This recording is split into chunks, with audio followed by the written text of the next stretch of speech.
Welcome to the Dreams by Any Means Motivation Station. I'm your host, Ed Doxson. Today I have a very special guest here on the show, reporting live from Colombia. We have another international guest here on the show. We had someone on here a couple of weeks ago who was originally from Belgium. But today we have Ron Story. I think he has an amazing story. Entrepreneur for 20 years, has started his own software company, lived in a few countries, so forth and so on. But I'll let you tell the people more about it, Ron. But first and foremost, just thank you for being on Dreams by Any Means Motivation, and tell the people a little bit about yourself. Yeah, I'm Ron Story. I'm originally from East St. Louis, Illinois, born and raised. It's a city known for musicians like Miles Davis and world-class athletes like Jackie Joyner Kersey, NCAA coaches like Conzo Martin. Just a lot of famous people come out of East St. Louis from the world of entertainment and sports. And we're not really known Yeah. for our business side of things. And I'm 5'6", Mm-hmm. so my chances of dunking a basketball was small. And but on the music side, I wasn't a Miles Davis. I played in the marching band and did all that, but I knew that wasn't my career. So I wanted to look at something that I thought I could use the thing that I thought I had an advantage at, which was my brain and my hustle. So I started my first business while I was in high school, man. And 20, almost 30 years later, still doing it. Okay, so before we move on, talk about growing up in St. Louis. What was that experience like? What were some of the things you picked up, lessons you learned? And because you started a business in high school, so it seems like you must have had a childhood that kind of led you in a great way. Yeah, I mean, well, so St. Louis is an interesting place because the city of St. Louis only has about 300,000 people, right? But if you add all the surrounding areas, it's got like 1.5.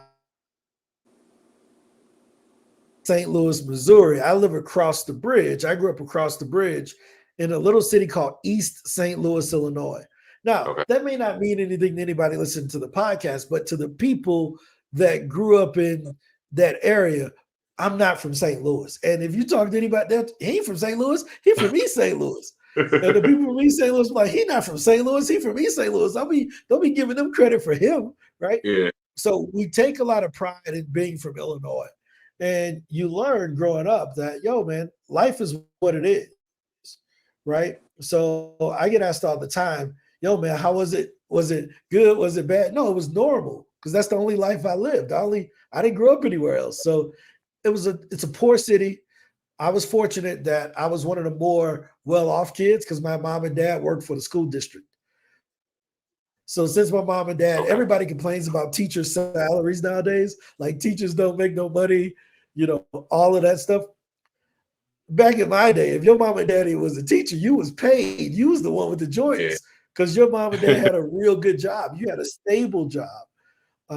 So that's what it was like growing up, man. I had the summers off with my mom, so we traveled around the country every summer, and that kind of got my travel bug to make me want to live internationally. But I was the first person in my family to get a passport. So, but growing up was Yeah. cool, man. It was hard.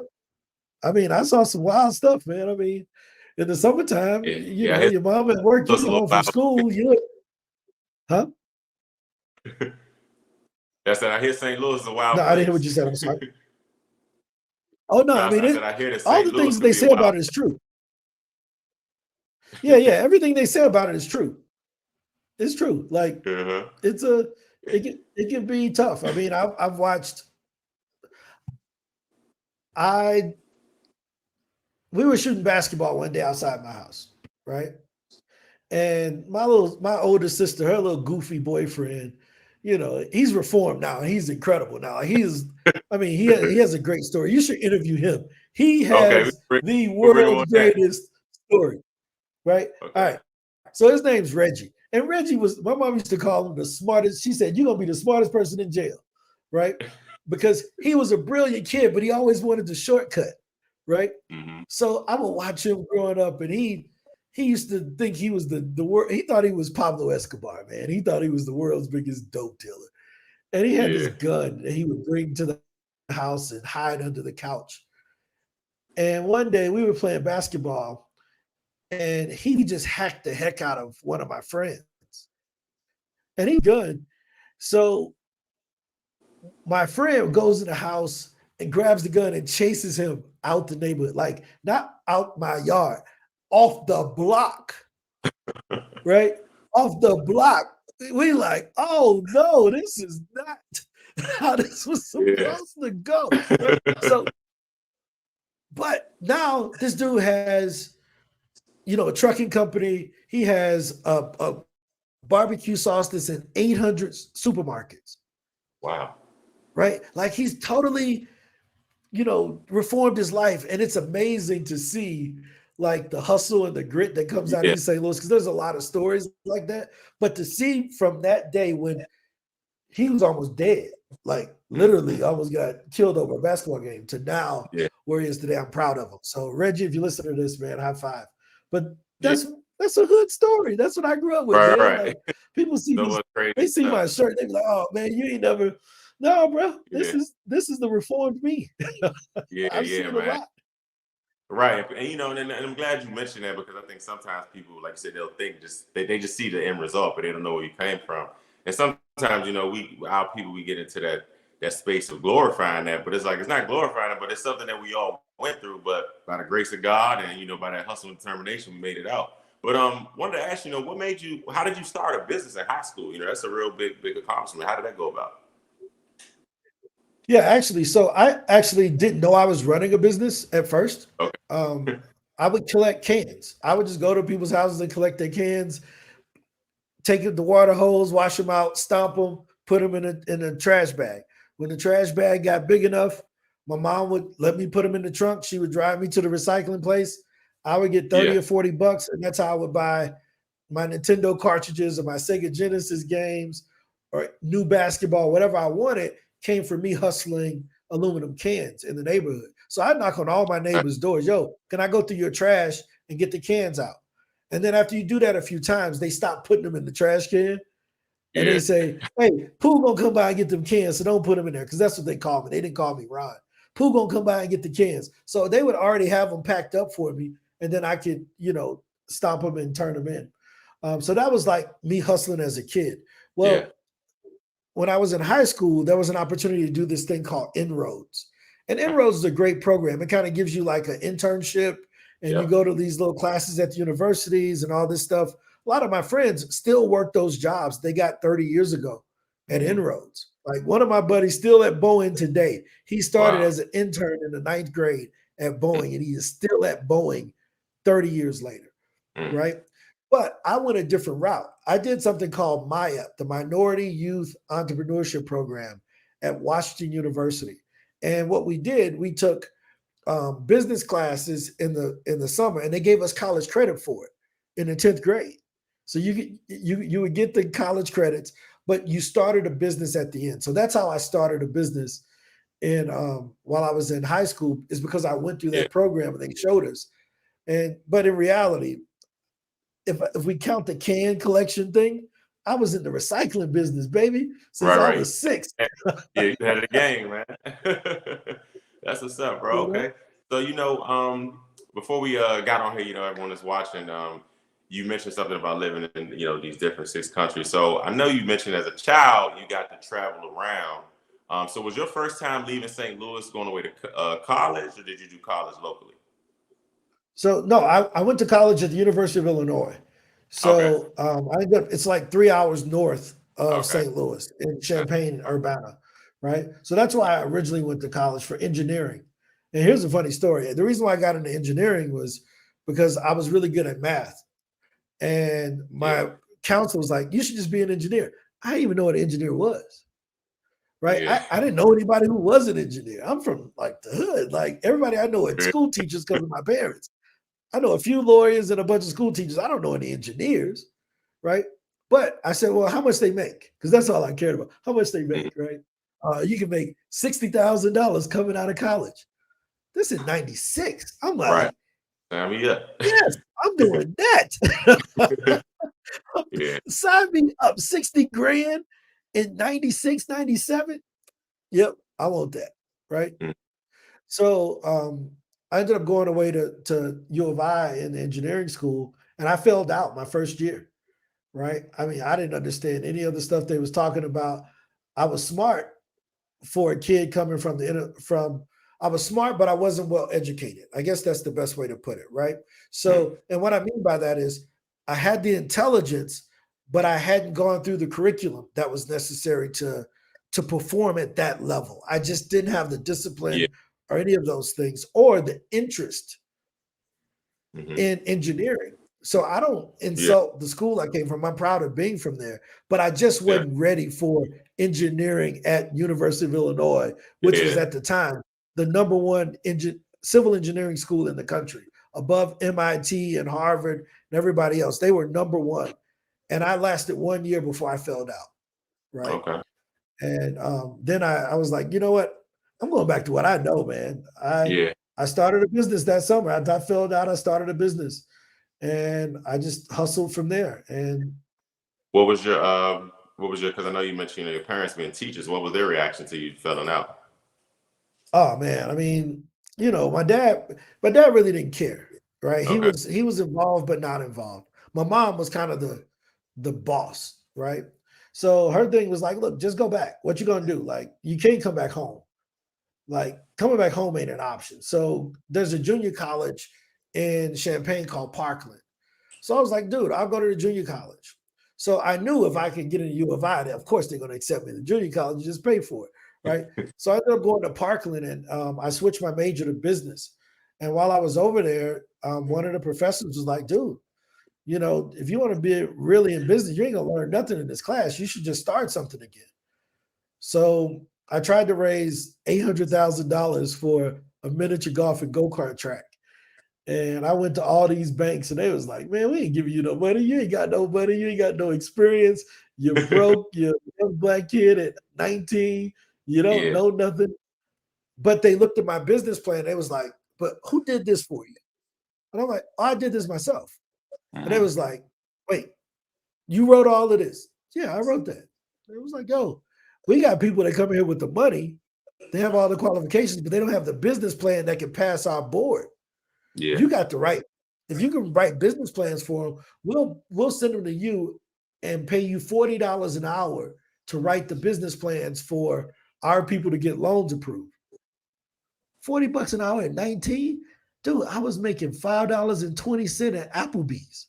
You don't give me Yeah. $40? Yeah. It's cake. Let's go. Give me that. Give me that. Run that up, So that was the first business I started in college after getting rejected about the miniature golf and go-kart track thing. I had a relationship with a bank that was sending me people to write business plans.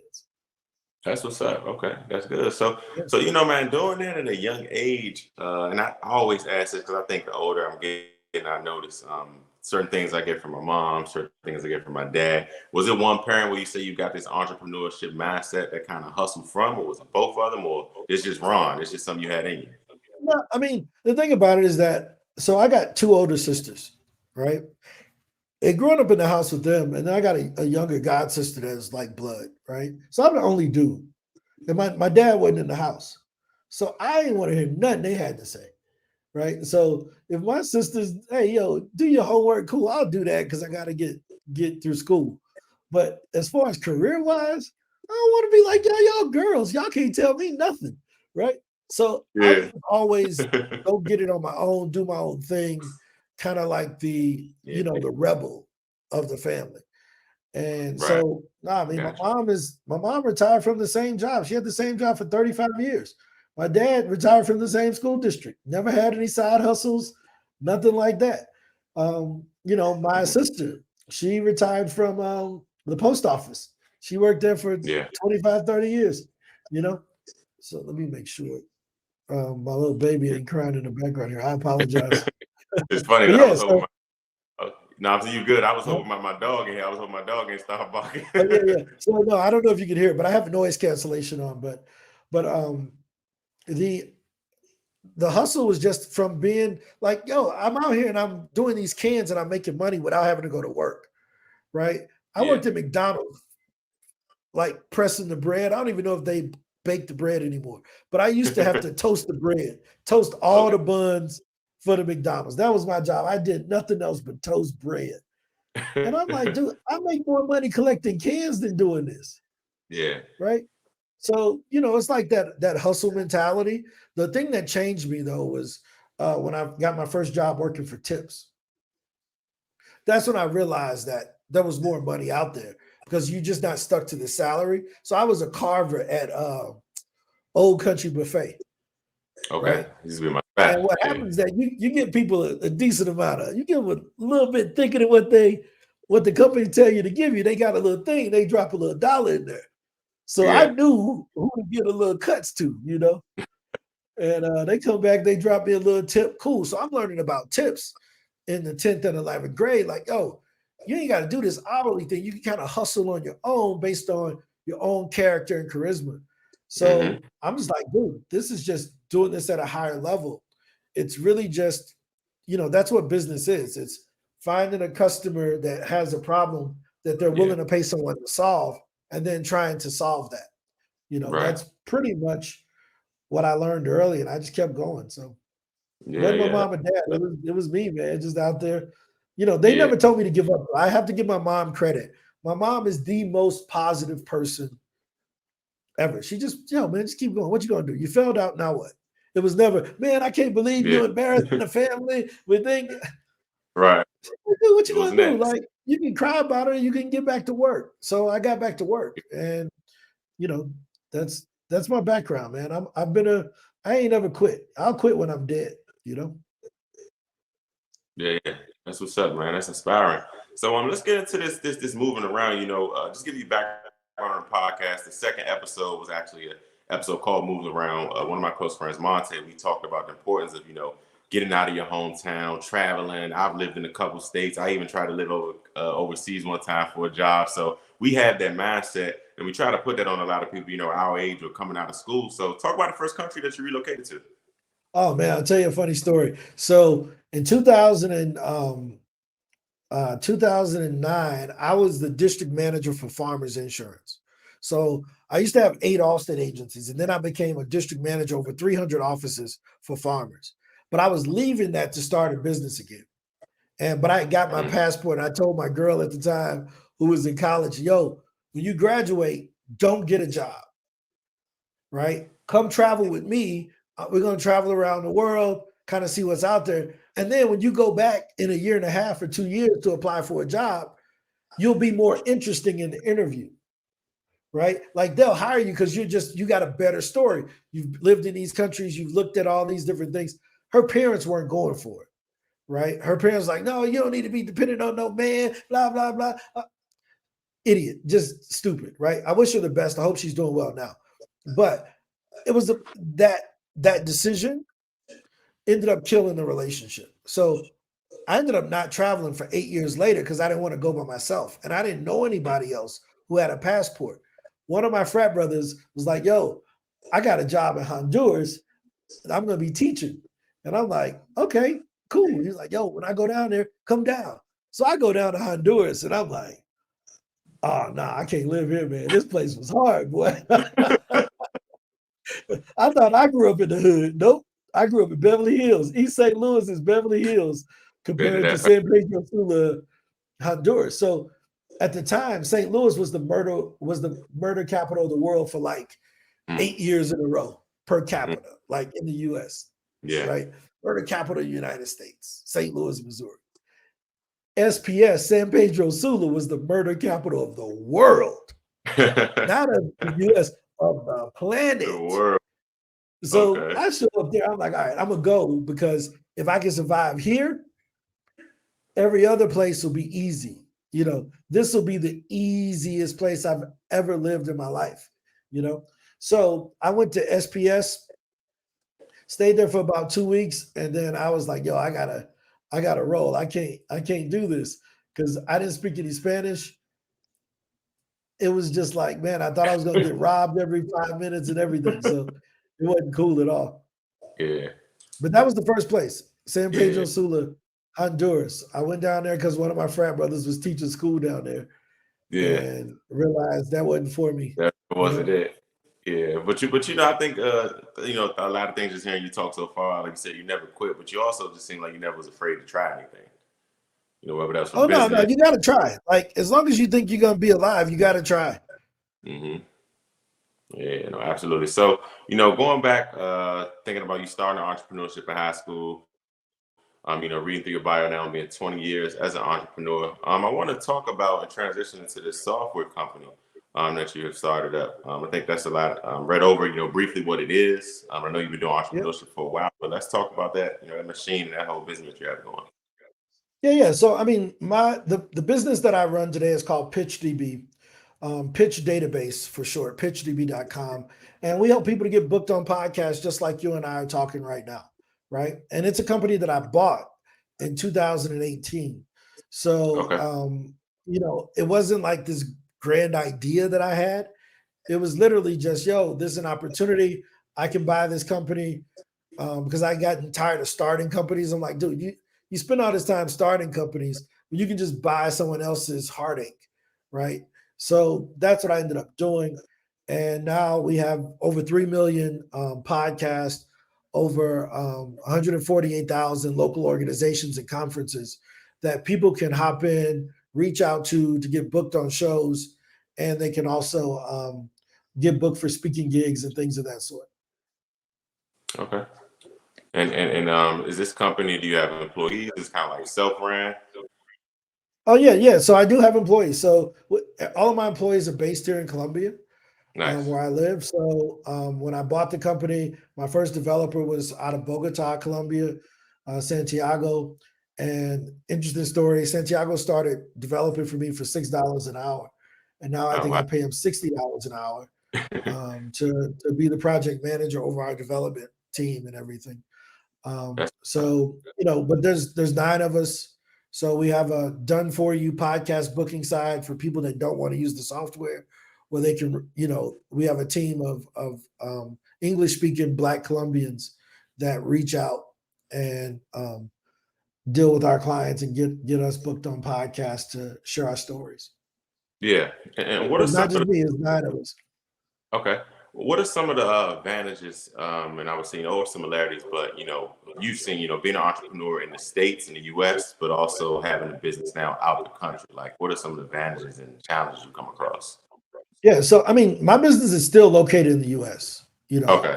My employees are just out of the country, Gotcha. right? Okay. So the great thing about having employees that are out of the country is that you can have an impact, right? Colombia had been good to me. I've been here for 6 years. So Colombia had been good to me. And I would see people that look just like me. The only difference is that English was my first language, Spanish was their first language. Hmm. Spanish was my second language, English was their second language, Yeah. right? But same level of intelligence, we look just alike. They didn't even know I wasn't from here until we started talking. They realized how horrible my Spanish was, right? But then they would talk to me in English, and I'm like, wait a minute, there's a bunch of English speakers here. Why don't we start hiring these folks? Because Yeah. minimum wage here in Colombia is only $200 a month, Mm. right? Not a day, not an hour, Right. $200 a month. Yeah. A month is minimum wage, 200 a month. So I'm like, dude, I can get someone in the States, offer them $20 an hour, and they're going to complain about the job and be ungrateful Hmm. and kind of feel entitled and halfway do the job. Or I can find someone here. I'm not going to pay them minimum wage. So we pay our employees about $5 an hour. So we're like, Okay. look, we can pay them above minimum wage. They're happy. They never leaving this job, but I get a discount on the same level of talent that I would get in the States. So that's been the biggest advantage is that we can have an impact on Yeah. changing people's lives. Like, I mean, I remember when I gave Santiago his first raise, he Hmm. literally cried over the phone, Mm. right? So he had worked for me for 9 months and had built the basis of, the project. He had managed the basis of the project for PitchDB, and his Yeah. dad needed throat surgery. And he was like, yo, I'm working 40 hours a week. Can I move that up to 60 hours because my dad can't work and we need more money in our family. Yeah. And I'm like, 60 hours? He was like, yeah. I'm like, hey man, how much more money you need? He was like, oh, I'm only looking to make this much more. So I moved him from $6 an hour to $9 an hour at the time. And Okay. that made up that extra 20 hours he was going to be working. He literally balled over the phone because he could take care of, he could now Right. cover his dad's salary, what his dad was making, And I mean, so just being able to have an impact, it ain't a Yeah. Jesus complex. It's not. Yeah. People help me.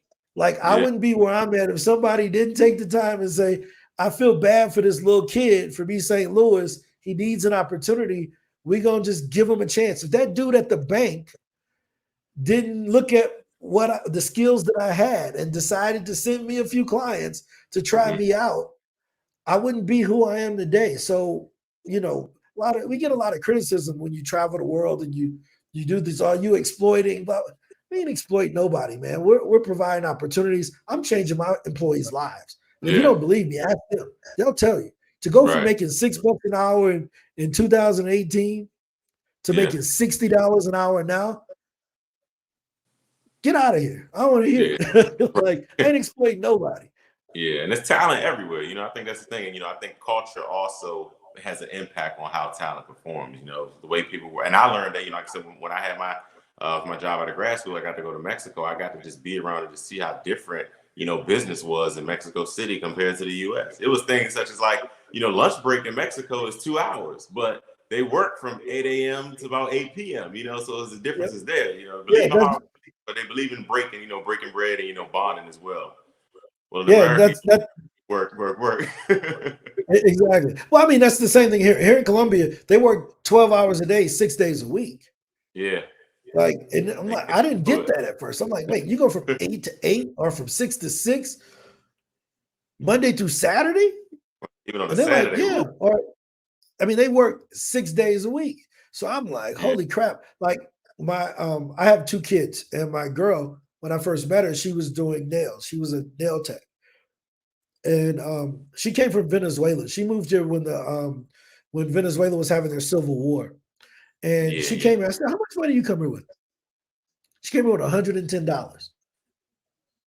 I wouldn't leave the house with $110 in my pocket. Not to mention move to a whole nother country with $110. You crazy, Yeah. right? She was like, yeah, I just live with some friends and I left my our 6-year-old is her son, but he's my son too, because I take care of him. But he was like not even walking when she left him in Venezuela to come here to make a better life for him, right? Mhm. And then she went back, and this dude was walking and talking when she went back to get him a year later. So Yeah. when we talk about like sacrifices that people make for the betterment of their family, she moved here with 110 bucks, lived with friends until she was able to get on her feet, went back to get her kid. And I'm like, yo, how you get to work every day? She said, oh, I ride because I live in a certain neighborhood, and she worked in this neighborhood at the nail shop. I'm like, you don't live over here. How you get to work? Oh, I ride the train. How long does it take you? I take my kid to school at 7 a.m. Then I get on the bus and the train so I can get to the salon by 10. 3 Mm. hours one way to work.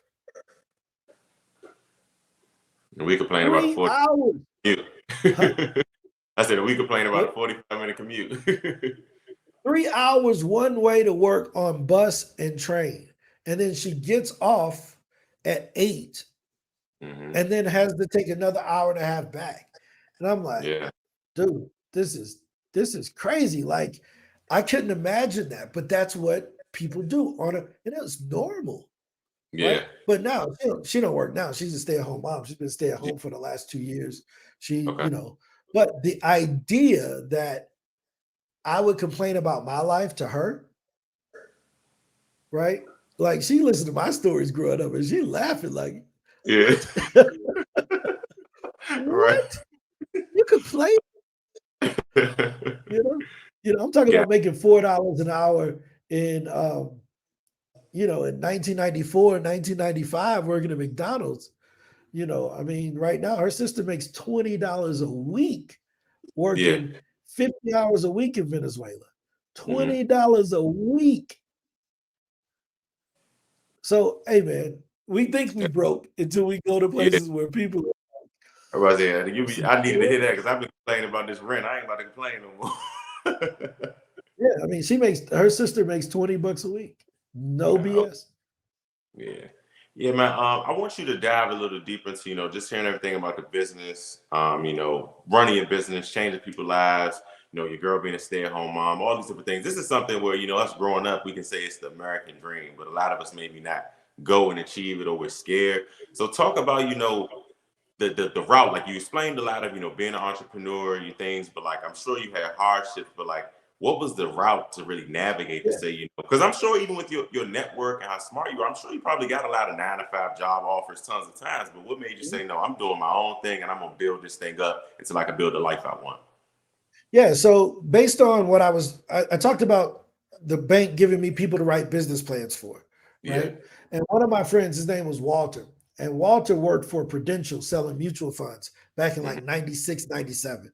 And he was Okay. like, yo, man, I know you're making some money because you always trying to be fly and do this. You got the new shoes, you got Tommy Hilfiger, everything. You got the Jabot jeans. I know. Why you blowing all your money on these clothes? Why don't you put some money in the mutual fund? That's literally what he told me. I remember that day, right? And Walter was a 6'10" basketball player for U of I. And he had just graduated and he was now selling mutual funds and investments. So I started to do that and I fell in love with it. And I was like, yo, this business plan thing is cool, but I could do this financial advisory thing because I'm making some money. I'm understanding how it works. So I wanted to do that. And I went to Prudential for an interview and they was like, no, you need a 4-year degree. I'm like, well, can't do that. So I got a job at a bank and I was like, yo, maybe I can work my way up. And I worked at the bank for like a month. And I finally met with the investment dude. And I said, yo, I want to do what you do, man. Here's my portfolio. Here's what I got. And he was like, oh, yeah, you need a degree to do that here for this bank. This was Bank One at the time. Okay. And so I'm like, all right, I quit. So I quit. And I'm like, well, I guess I got to go back to school because I was at the junior college. I'm like, I guess I got to go to a 4-year school in business so I could do this financial advisory thing. So my mom had found Illinois State University was the first school in Illinois to offer an entrepreneurship degree. Before, you could only get a degree in marketing, accounting, business administration, but they didn't teach you how to start a business. College just taught you how to work for a business, right? So I ended up going to Illinois State University, transferring and getting into the entrepreneurship program. And my first semester there, this lady named Cindy, I don't remember Cindy's last name, but I know her first name was Cindy because that's what we called her. She says, does anybody in here want to run their own financial planning business someday? Hello? Yes, I want to do this, And I went to all these interviews with Northwestern Mutual, and I started selling insurance and investments my junior year in college at Northwestern Mutual. So that's how I got into like official business. So I did that for 4 years. That turned into 8 Allstate agencies. Okay. That turned into a management job for with Farmers Insurance, which eventually I became a partner in a publicly traded company called the Marketing Alliance. And if you look it up, it's MAAL. I'm one of the owners there. So that was my insurance world. But I realized there was a ceiling in the insurance world.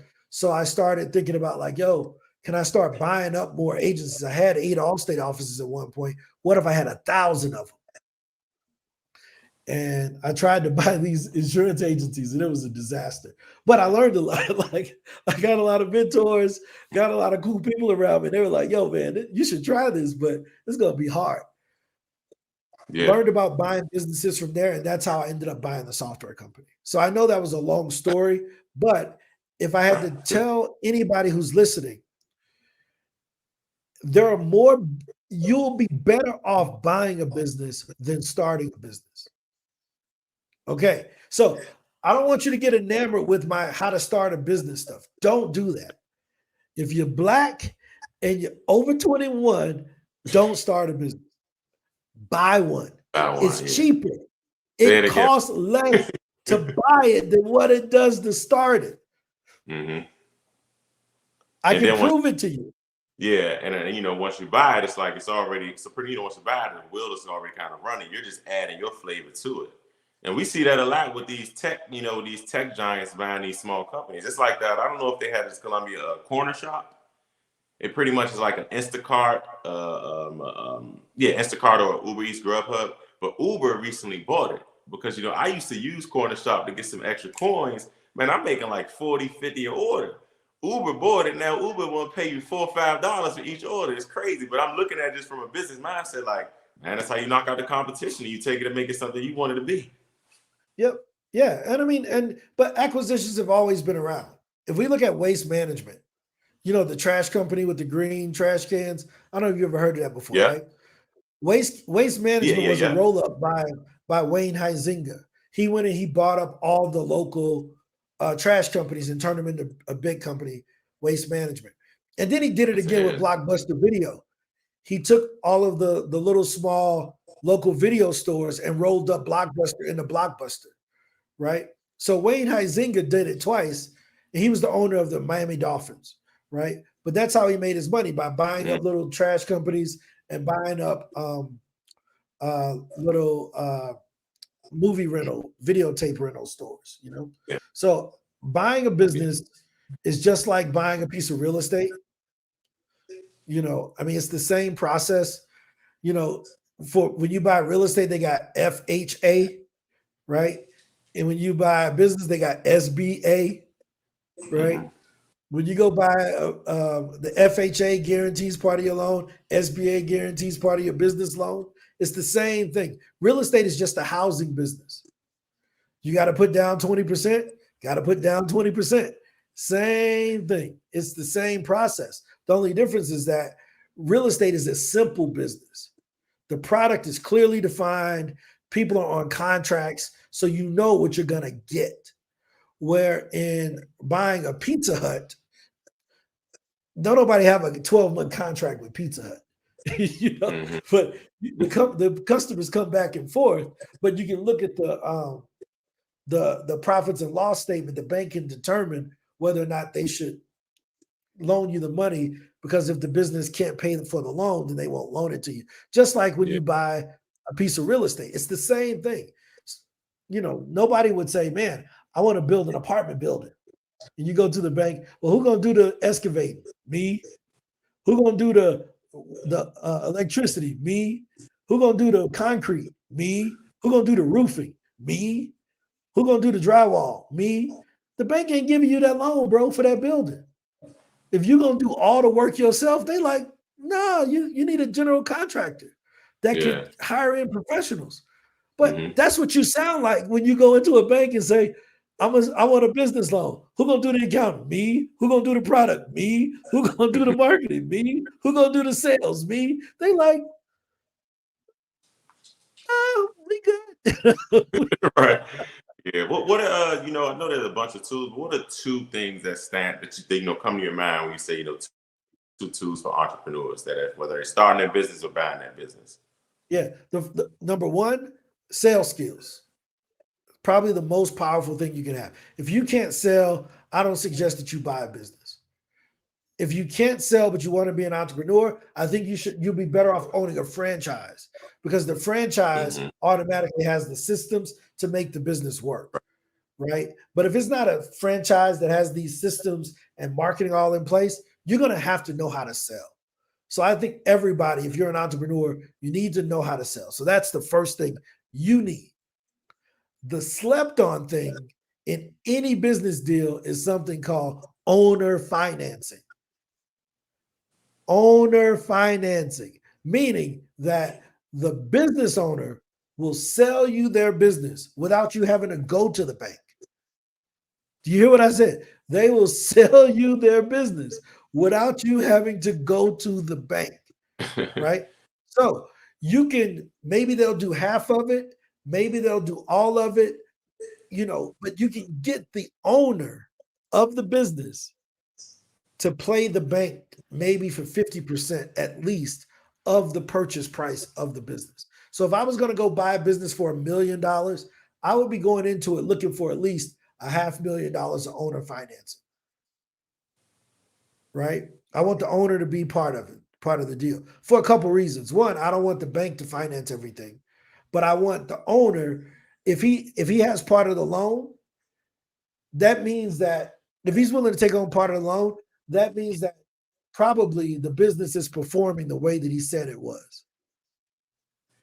if he ain't willing to bet on his own business that I can pay him out of the money that's being made, he probably fudging the books. Does that make sense? Yeah. So those are the two things: sales skills and owner finance. You give me that, I'm good. Because my sales skills, I'm gonna use them to sell him on owner financing. Right. Yeah, and that's true, because if you're a customer, it's been times where I may even not a plan to buy anything, and somebody just kind of had that sales pitch and had that, buying. And more importantly, it's like relatable. I say sometimes I hate when you're talking to someone and like you just feel like they're pushing to sell it, but when it's more like a conversation and making you believe in what they're talking about, it's a different experience. But living over in Colombia, before I even connected with Angela, the PR company, I remember when I was in grad school, I was on YouTube, and I came across a video that talked about the significant amount of African Americans that reside in Colombia. So could you speak to that a little bit, just, your experience being there, connecting with other Black people? What is the culture like? Talk about that. Yeah. So a lot of Americans think that slaves are only brought to America. Like, that's the first thing we think. Black folks was only brought from Africa up into Florida and the West, the East Coast, South Carolina, as slaves, right? That wasn't the only place they went. They went all down in South America because they were producing sugar, they were producing tobacco, they were producing a lot of different things down in South America and using it to ship to the rest of the world. So the majority of the slaves did not go to the US. They came to Central and South America, right? Haiti, those islands, places like that. Cartagena has a song called the La Rebellion, where on November the 4th, it's like the first week of November, I think it's November the 4th, every year they celebrate Cartagena Independence Day, when the slaves took Cartagena from the Spanish, right? So like it's a lot of Black folks here. They just speak Spanish. And I was one of those ignorant people that thought, oh, well, Black folks, you Black if you're in America. No, you Black. Like, Black is Black, no matter what, we the same, right? We just have a different language first. So we usually judge people by their language. So if they don't speak English or Ebonics, they ain't Black. What? Just because they don't speak a language? Right. No, they just as Black as us. We're talking about ethnicity, not nationality. Does that make sense? Like, Colombians are big on nationalism. So it's like, yo, I'm Colombian. It's so funny. I'll tell you a funny story, right? So my daughter is like one shade lighter than me. Okay. My girl is one shade lighter than me. And if you told her she was Black, she would look at you like you were crazy. Yeah. She's like, I'm not Black. Because they have no concept. She's like, right. I'm Venezuelan. I'm not Black. She's like, I'm brown. I'm Moreno. And you're like, well, what am I? Oh, you're Black. Are you out of your mind? Like, she literally one shade lighter than me, but she not Black. So they have a different concept, right? But here's the funny thing. Her sisters, and they have the same mom and dad. Her sisters look like light-skinned Latinas. So in her mind, it's like, are her sisters Black? No, not at all. So I can understand why she don't think she is. But they got the same mama and daddy, like born in the same house, grew up together, everything.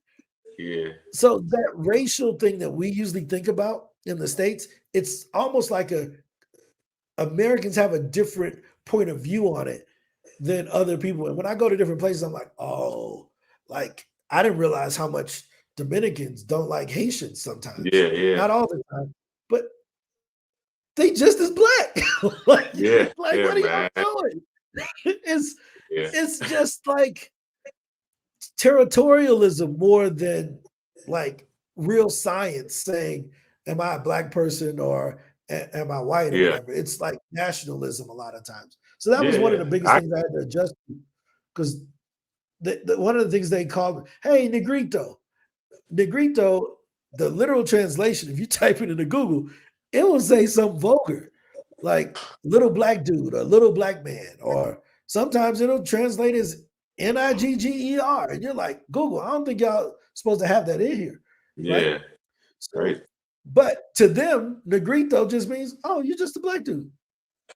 It's they call white folks blanquita. Imagine in America of us calling white folks, hey whitey, they would be looking at us like, what are y'all doing? But they do it here all the time. Yeah. Whitey. And then the word that they use to refer to white folks sometimes is mono. Mono is a monkey. So I'm like, Yeah. oh, Yeah. y'all got too much cultural stuff. Just call me Right. by my first name. I'm Culture. Ron. You know? Facts. Oh, Yeah. so really quick, I'll tell you something funny. Go My name Ron, R-O-N, in English. If you ever drink rum before and it has like R-O-N Bacardi, Yeah. right? Yeah. Or R-O-N whatever. And I used to coming up, I thought everybody who made rum, they always named it after Ron. Somebody, it was Ron Bacardi. I'm drinking this Ron Bacardi because we spell rum R-U-M in English. Hmm. Well, here, nobody believes my name is R-O-N because R-O-N is the Spanish translation for rum. Okay. So they call you So they're rum. like, dude, rum? And I'm like, yeah, that's my name. They're like, no. I'm like, no, that's my name. They got all the jokes. Was your daddy a drunk? What's your sister's name? Is her name Beer? You got a cousin named Vodka? And I'm like, dude, like in the US, this is a normal name. It's not the name of a liquor. So a lot of things get lost in translation like that culturally that we don't even think about, you know? Got you. Got you. Does Yeah, I was that make gonna say, sense? how's the food been over there? Like, how was the food? Transition from that U.S. American foods to the food over there. Well, I mean, a lot of food is like worldwide. Yeah. Like American really don't have American food, Right. right? We got Right. Italian, we got Chinese, all the stuff we eat But we ain't even had so American. much Like, seasoning. yeah. Like American food is like from other places. Like hot dogs and hamburgers is German, right? Yeah. So it's like, well, American really don't have a food culture. We've improved everybody else's food. Right. Hmm. So when you come to Colombia, Colombia has traditional Colombian food that you can get access to along with the other stuff. And it's like full of avocado or plantains or beans or pork. They love pork. Like Yeah. fried pork is in everything, right? Yeah. So you'll get a Yeah. lot of eggs, um, uh, avocado, avocado, um, beans, plantains, all of that stuff. That's kind of traditional Colombian food. But Hmm. you can still go to KFC or Pizza Hut or Papa John's, McDonald's, Chipotle. They got all of that same Yeah. stuff here. I mean, there's 6 million people in Medellin where I live, 6 million people. So we got all the Okay. modern food that everybody else would have. Okay. Is this so? You think Medellin is this like a last stop for you? You plan to move to another country, or what's it looking like? Oh, so I've lived in Honduras, the Dominican Republic, Costa Rica, and I've been in Medellin the longest. Because we have a 6-year-old in school, it stops us from moving around a lot. Yeah. But we did have a conversation a few months ago, like, yo, what are we going to do at the end of this year? We're going to stay in Medellin. Are we going to stay in Colombia? Yeah. Will we go, will we go live in the States for a period of time or will we go live in some other countries? So that's on the blocks right now. Medellin is a place that I could stay forever, but Yeah. the explorer in me wants to see and live other places. I'm not a weekend warrior. Yeah. And what I Yeah. mean by that is some people they can go on a trip for a weekend and they happy. Oh, we went there. How many days you there? 3 days. I ain't doing that. I'm the If I go same way. somewhere, I'm gonna be there for 3 to 6 months. I'm gonna use Yeah. all my visa time. Yeah. So but we gotta be considerate with the 6-year-old. So like right now we have um a nanny that's full time. We Okay. have a maid at the house, and then we outside of his regular school because I want him to be ahead of everybody. We have someone that comes 3 days a week as a tutor in the house, as a homeschool person. Okay. Right now, everybody but the tutor travels with us. So when we take a family trip. It ain't just me, my girl, and the 2 kids. We got other people with us that are help us out. So, you know, if we're gonna move somewhere else, it just doesn't affect us. We got to see if the nanny can come. Probably Yeah. find a professor that can homeschool the kid while we're doing the Gotcha. traveling. So, but again, these are all blessings, man. I couldn't, like, I would have never imagined growing up as a kid having a nanny or a housekeeper or people that come and tutor my kids in the house, having a stay-at-home girl, like that was unfathomable at the time. And to be able to live that dream now and provide a whole nother level of opportunity to my kids, man, I'm forever grateful. Yeah, no, for sure, man. Definitely inspiring story. Now I want to ask all the guests at the end of the episode, I asked them, to share with us any means moment. And any means moment is pretty much a moment where you may have reached a goal that was super tough. It was an adversity time going on, or it was something that you set out that maybe seemed impossible. What was one of those? I'm sure you may have many of them. What is one of those moments you would like to share with the audience with some motivation? Man, I think, man, there's a lot of those because as an entrepreneur, it's never smooth. Yeah. Regardless of what they tell you on Instagram, that ain't how business works. Business is like this. You go up and down. Even the biggest companies go up and down and up and down, right? So I can't think of a moment specifically, but I can tell you how I handle all of them. Does that make sense? So I can tell you what my formula is to handle any issue. So I have this thing my uncle taught me years ago. And he said, look, 10 years and $10,000. And I was like, dude, why do you keep saying that to me? And I'm a teenager, right? And he's like, yo, if it won't matter in 10 years, keep going. Just don't worry about it. It won't even matter in 10 years. It'll pass over. Just keep going. Right?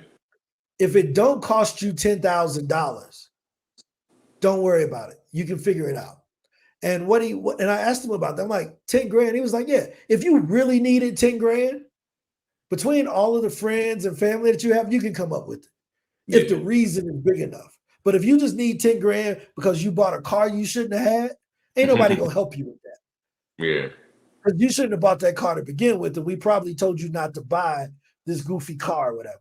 But if you needed 10 grand for a heart transplant this Friday, we love you enough to give you that. You see what I mean? So if you take that framework into any issue, you realize it really ain't that big of a deal, right? So you can get through anything if you just have the perspective that, yo, will this even matter in 10 years? No. So I ain't going to stress out about it. Let me just work on it and fix it, right? Is this a $10,000 problem? Most of the time, our problems ain't $10,000 problems that's stressing us out. Most of the stuff in my life, I can make go away for under 10 grand. Think about it. If I got an employee problem and man, they ain't performing, cool. I can hire another employee for less than 10 grand that'll come in tomorrow and knock that out. Right? Or you can hire a consultant to fix it. You can hire an attorney to fix the contract. You can hire an accountant to come in to do this. So that's how I deal with everything, man. So, my girlfriend calls me Ronbot instead of robot. She's like, dude, you have no emotions. I'm like, no, I just got a framework to handling my emotions, right? I got this, like this, if this go here, if that go here, right? So, hopefully, let me say it this way. If you apply that framework, you will never have a bad life because the framework will prevent you from having bad years, which will also prevent you from having bad months, which will prevent you from having bad weeks and bad days. So if I apply the framework and I get to work, it ain't going to turn into a bad year because I hopped on it early. I may have had a bad day or a bad few days, maybe a bad week if it's a really big problem. But I ain't never had a bad year. Yeah. Because the framework keeps me going. Yeah, because think about it right now. I guarantee you, I'll show you on this call right now. What's something that you wish you could make go away tomorrow that you would pay for? You would pay to make go away tomorrow. Some student loans. Okay, right. No, but a problem that you would pay to make go away. You can always pay off your student loans and they'll go away. A problem that will make go away. But you're saying not related to price though, right? It don't matter. Whatever. Like, yo, man, I got this thing right now. If I could pay somebody to get rid of this, I would do it. I would say just the daily cost of living down here in Florida, with the rent, with the groceries, with the inflation. Yeah, that would definitely, Okay, that's why I've been trying to get a raise at work. So that's what I mean by that. got you, right? But Yeah. let me ask it a different way because maybe my question isn't clear. Uh-huh. Let's say, for instance, is there something at your job that you would pay someone else to do? Gotcha. Yeah, absolutely. So when it comes to, I work in HR, I do college recruiting. So when it comes to the tedious logistics, that take, if it's the planning, if it's the booking, the trip and all that, that takes away from the time of the big projects that I'm actually working on, that would actually be a big help. Yeah, right. And Yeah. let's say you make $20 an hour or $30 an hour. I'm just going to make up a number. Let's just say you make Yeah. $60,000 a year, which is $30 an hour. And I say, hey, man, for $10 an hour, I'll do anything you want me to do for 10 hours a week. No matter what, I'll go get your groceries. I'll wash your Jordans with a toothbrush. I'll do whatever. But $10 an hour, 10 hours a week, I'll do it. I'll take you to Yeah. work every day, make sure your car filled up, get the oil changed. I will be your do boy for Yeah. do whatever you want me to do for $10 an hour. That's reasonable, Yeah. right? Yeah. Yeah. That's why I'll never be broke because I'm willing to ask enough people that, Yeah. right? Yo, and it may not be $10 an hour. If it's a person that has $100,000 problem that if it's solved, they're going to make $1 million with it, give it to me. Yeah. So that's how I think about it. Like, yo, there's Yeah. always somebody willing to pay me to make something go away. Right. So that's how you get out of a business slump. Ask more people that question. If you are in a business and your customers are not buying from you, call everybody and say, yo, I do this. Can I do it for you? And pay me whatever you want. You will Yeah. not run out of customers. Yeah. So that's how I think about it. Like, yo, we just got to be in the problem solving business. Put your ego to the side and say, yo, I'm willing to do that. Because if I didn't have any cash, I would be doing that $10, 10 hours a week for you. And then I Yeah. would hustle that into somebody else paying me $15 and then 20 and then 30. And then now I ain't in the slump no more. Mm-hmm. Right. So that goes back to that original thing we talked about of having the sales skills. Can you ask someone about a problem that they have and they're willing to pay for it? Even if they're not clear on it, like I wasn't very clear at the beginning. I had to clarify to you a little bit more, but that's learning to sell. Yeah. Dude, I would walk away with at least 10 hours worth of work. Mm-hmm. Yeah, man. Sure. Yeah, so Yeah. just ask people The for problems and ask them to pay you, Yeah. man. No, I say this is really great, man. Real, inspired. After this interview, I definitely appreciate your time and sharing all those different jewels. You even motivated me. Like I said, I haven't visited Colombia yet, but you got me thinking about coming to move over there, man. I'm fully remote with my job, so I just take my laptop and go wherever. Dude, let me tell you, look, Colombia here, you can live a really great life. I mean, for about 20% of the cost of living in South Florida, Mm, right? yeah. So what am I Like, what's the average? So right now, I'm in a spot like right now. I'm moving in this month. I'm paying 19.75. I'm about to move to Fort Lauderdale, paying 15.25 for a nice, decent spot. What's average rent you would say in Medellin? okay, what you getting right now for that 1900? So for this 975, we got a gym. It's basic. We got the pool. It's okay. And it's gated. Sometimes when the gate is working, but it's in a suburb of South Florida. But to me, it's a regular apartment complex. You ask me. What is it? One bedroom, two bath? What is it? This a one bedroom. I say about 860 square feet, one bedroom, balcony. All right. So right now I live in the best neighborhood in Medellin.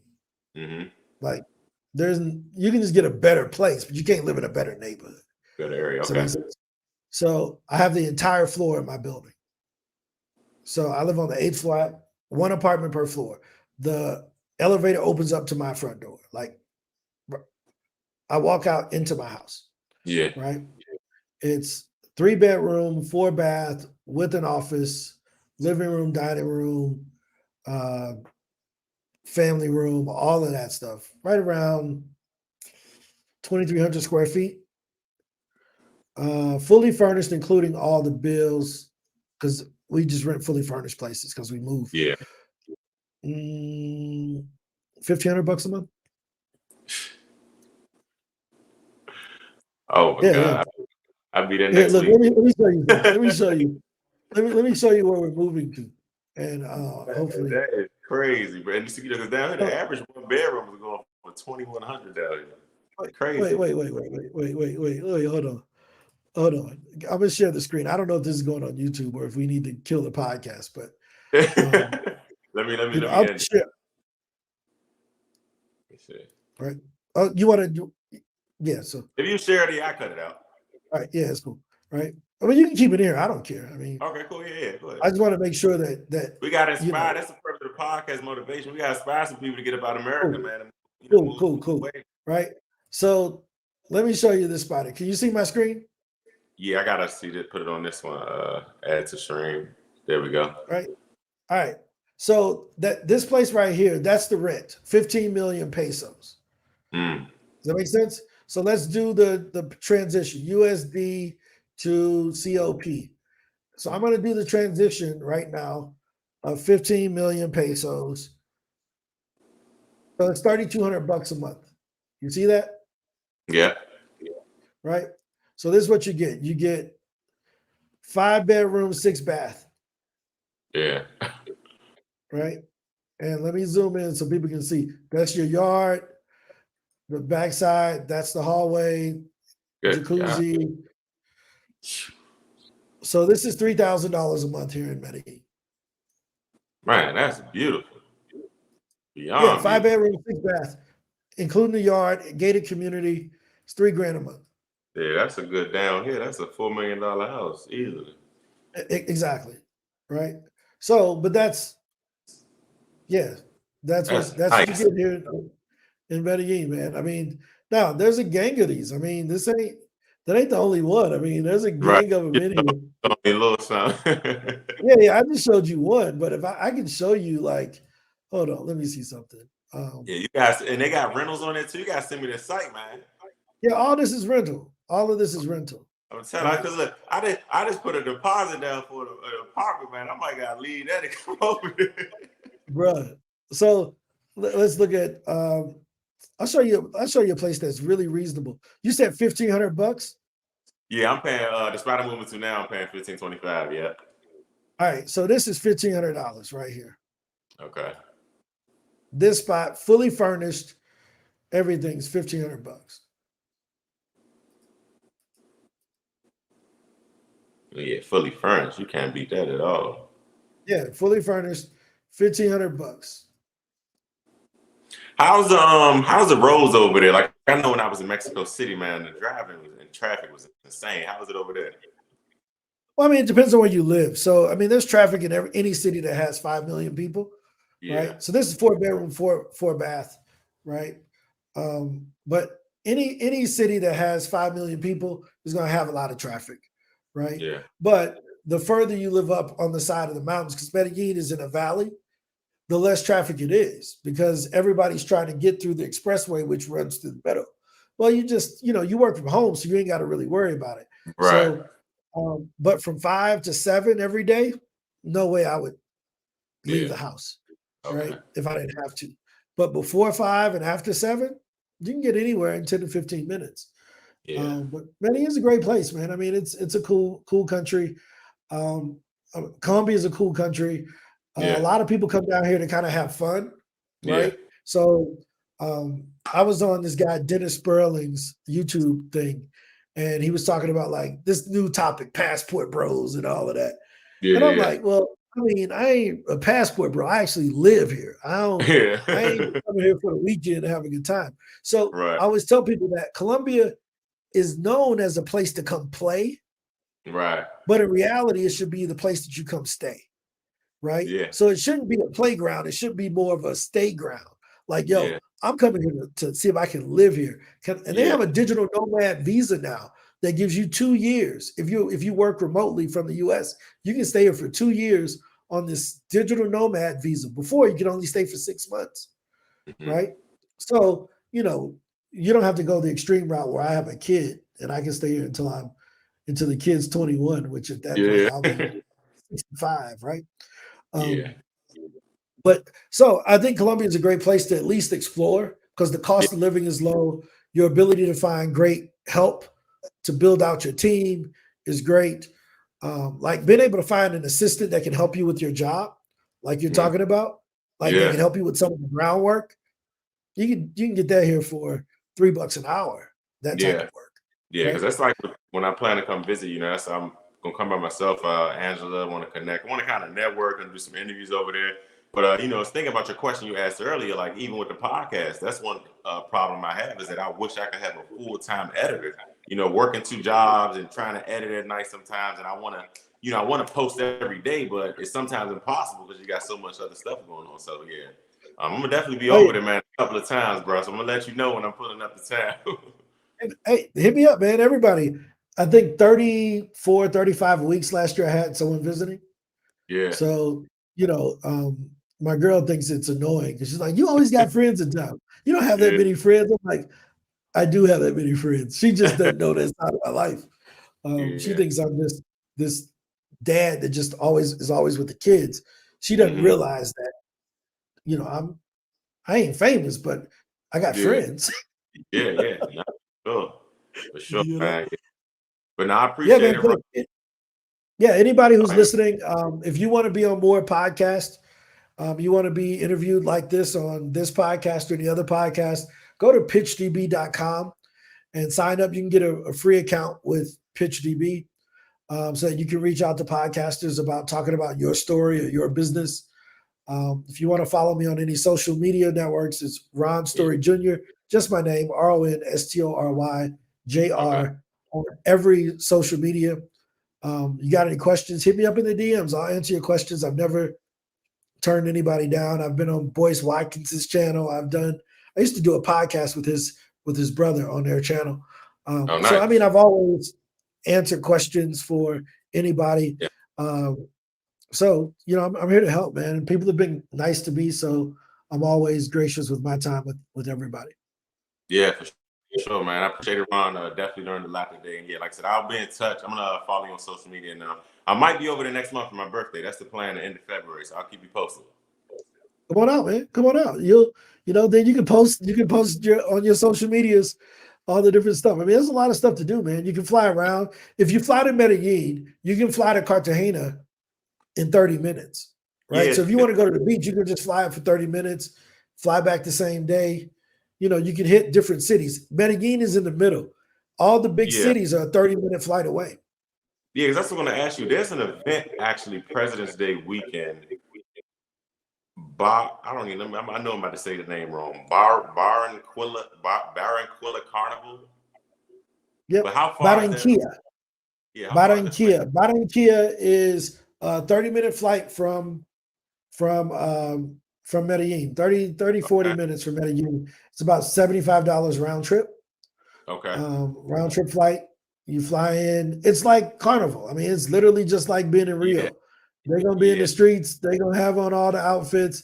There's gonna be black folks just like us Okay. doing what we see people do in Brazil, or this is their Mardi Even Gras. Miami, with Miami Carnival, they do the big carnival Yeah, now. yeah, it's, So it's the same big thing. I cars. mean, black folks, we doing the same thing Yeah. wherever we at. Gonna turn up wherever.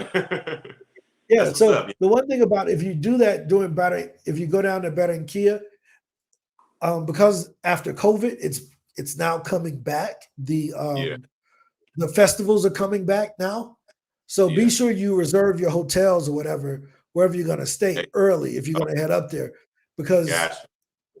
they back live, for a couple of Yeah. years because of the Funny. the the, the craziness. It was dead, but Yeah. They nah, back it on that. ain't dead no more. It's back. It's Okay. back. Cool, man. Yeah. So I'll keep you posted. I'll shoot you an email, exchange our contact information. I'm gonna follow you on social media. But appreciate it, man. Don't coming on dreams by any means. This is what hustle plus faith equals success. And I'm glad to have you on the show, Ron. Hey man, hopefully I showed people how I hustled to be kind of successful. Absolutely, man. Take care, bro. Talk to you later. Thanks again. All right.